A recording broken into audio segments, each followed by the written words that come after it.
great privilege to be here today on the 70th anniversary of Universal Declaration of Human Rights to share my view and talk about the experiences that the South Mongol has gone through under the Chinese colonial regime.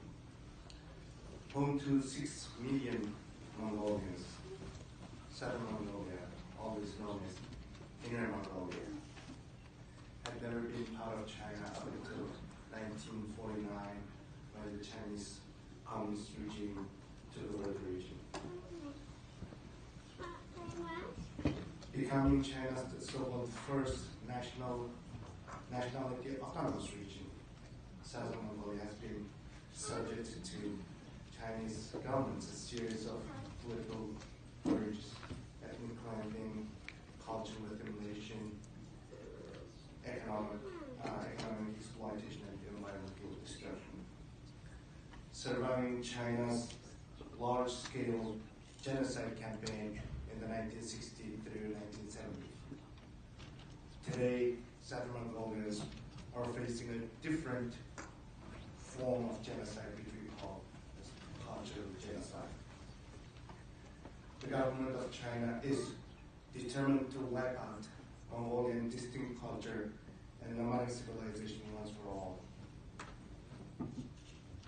Policies adopted for this effort include the ecological migration, livestock grazing ban, and the most recent redefinition of the so-called bilingual education.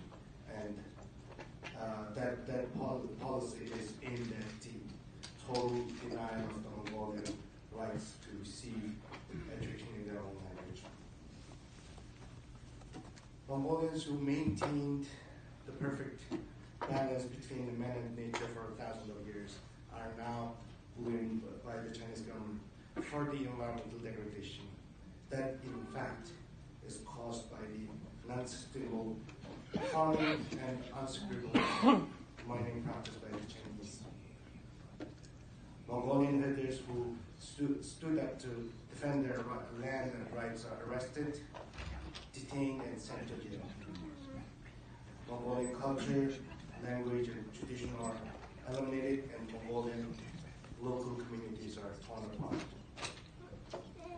Mongolian dissidents, activists, and writers are frequently harassed, arrested, and tortured.